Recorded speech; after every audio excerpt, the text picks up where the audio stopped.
Movimiento indígena CONAIE, Ecuarunari y algunos asambleístas de Pachacutic presentaron en la asamblea un pedido de amnistía para quienes consideran son defensores de la naturaleza y defensores de derechos humanos. Diana Tamain, jefa del bloque de Pachacutic, nos acompaña esta mañana. Bienvenida, muchas gracias por estar con nosotros. Cabe hablar sobre esto cuando ayer precisamente el gobierno presentó en Ginebra, en Suiza, su informe sobre derechos humanos en el marco del examen periódico universal. Y ustedes argumentan que en Ecuador sí se criminaliza la protesta social, y ahí estamos hablando precisamente de derechos humanos también. ¿De qué casos puntuales se refieren ustedes? Porque citan 23 denuncias que afectan a 129 indígenas. Sí, buenos días, muchísimas gracias.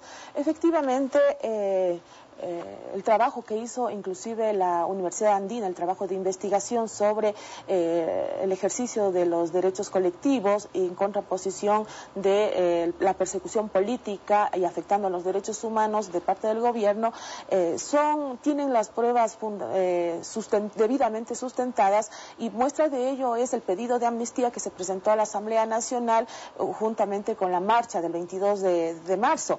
Son 23 procesos de los que nosotros como organizaciones de movimiento indígena lo tenemos recopilado, que no son 23 personas, como el presidente trata de mover números y dar interpretaciones a esto, que aglutinan a 129 defensores y defensoras que en diferentes eventos han sido acusados por sabotaje y terrorismo, han sido llevados procesos penales, inclusive procesos administrativos, procesos civiles, para amedrentar, para tenerlos en una investigación permanente y de esa manera evitar la protesta social, o de una vez decirlo, criminalizar la protesta social. Ahora, ¿cuándo se dijo que hay casi 200 indígenas enjuiciados o que se le está siguiendo algún proceso? El gobierno salió a decir que no es el gobierno, el Estado quien ha iniciado estos juicios, que son empresas privadas y otros casos. Entonces, expliquemos, ¿en qué casos ha sido el Estado propiamente el denunciante a través de la Fiscalía, de la Policía, etcétera? ¿Hay esos casos?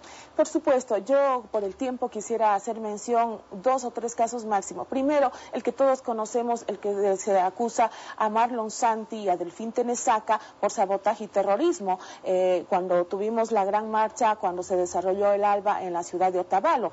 Y lo que dice la señora fiscal, ¿por qué se le acusa por sabotaje y terrorismo? Es porque ingresaron en forma abrupta, porque forcejearon con los agentes del orden público, porque gritaron consignas que atentan con la seguridad pública, pero el delito más grave es que uno de los policías perdió un par de esposas, esos grilletes que les ponen a los detenidos para llevarlos a la cárcel. Estamos viendo imágenes, de hecho, asambleísta ahora mismo. Recordemos que ahí se celebraba la conmemoración de los 20 años del levantamiento indígena en 1990, pero luego llegaron acá a las afueras de la cumbre que se estaba realizando en este tipo de manifestaciones que se dieron, por eso fueron acusados y están escuchando también por sabotaje y terrorismo 2 dirigentes, Delfín Tenesaca y el expresidente de la CONAIE, y el presidente de la Ecuarunari, Marlon Santi, expresidente de la CONAIE.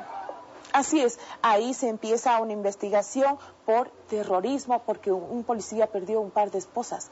Es inaudito de cómo se exageran los delitos y se utiliza la forma más, digamos, injustificada para acusar a nuestros dirigentes. El otro caso emblemático, digamos, tristemente emblemático, que se lleva en las fiscalías, el caso de Pepe Acacho. Se le empieza acusando por sabotaje y terrorismo, luego por terrorismo organizado, luego se cambia a la figura de terrorismo con homicidio. Entonces no encuentran la justificación suficiente para procesarlo por estos delitos y van acomodando las circunstancias. Hay que aclarar, asambleísta, que este caso continúa, y este fue el mismo caso en el que el ministro en ese entonces, José Serrano, inició un proceso penal disciplinario contra la jueza Narváez, quien aceptó el habeas corpus en favor de los 3 líderes Shuar. Por supuesto, sigue en proceso, ningún caso está cerrado, siguen en investigaciones. El compañero Pepe Acacho tiene que presentarse todas las semanas ante la Fiscalía para decir que está presente, que no se ha fugado, y no logran resolver. Es más, los testigos en esta investigación por la muerte de Bosco Bizuma entran en contradicciones y sin embargo de ello el proceso sigue.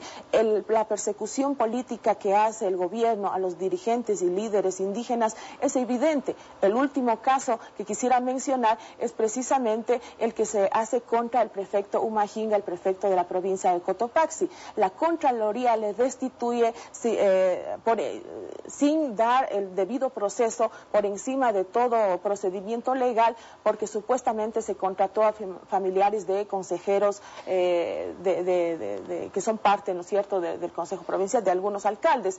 Cuando nosotros vemos que en estos casos se aplica la ley supuestamente con todo su rigor, mientras que los verdaderos delincuentes, como el exministro de Deportes, el que se comió los cheques, el que se llevó los millones de dólares para la construcción de escenarios deportivos, sigue libre. Ahora regresa con todos los honores como representando a la honestidad. Asambleísta, aquí hay algo importante, porque estábamos revisando imágenes, bien recordamos también lo que ocurrió en su momento en las protestas con la ley de aguas, usted hace referencia a otros casos.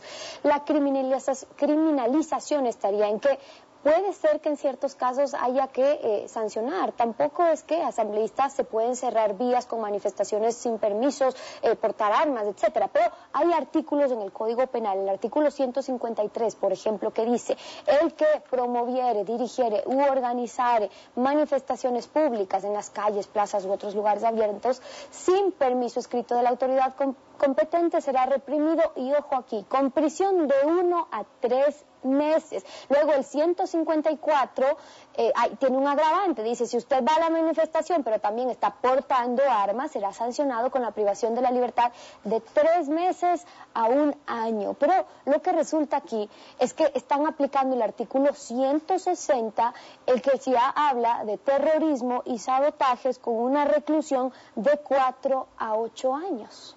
Precisamente es eso, nosotros no decimos que no se nos aplique la ley, sí le están acusando por desorden público, ¿no es cierto?, o por cerrar las vías, apliquen lo que corresponde, la sanción que corresponde. Si es una manifestación sin permiso de la autoridad respectiva, apliquen lo que corresponde, pero lo que sucede aquí es que aplican la pena más grave, la pena más fuerte, la investigación más dura a través de la Fiscalía para mantenerlos ocupados a nuestros líderes, para amedrentar, y eso significa criminalizar la protesta social. Por eso es que nosotros estamos presentando, o hemos presentado ya en la Asamblea Nacional, y efectivamente se necesita de 83 votos para conseguir la amnistía. Sobre eso, la Asamblea en el 2008 concedió ya amnistía a cientos de dirigentes indígenas, a campesinos, a defensores del agua. Lo que usted está diciendo es que, a pesar de que hace algunos años, 4 ya, se reconoció en ese momento cierta persecución, se está volviendo a caer en lo mismo con estos juicios de la salida. ¿Otra vez tiene que ser una amnistía?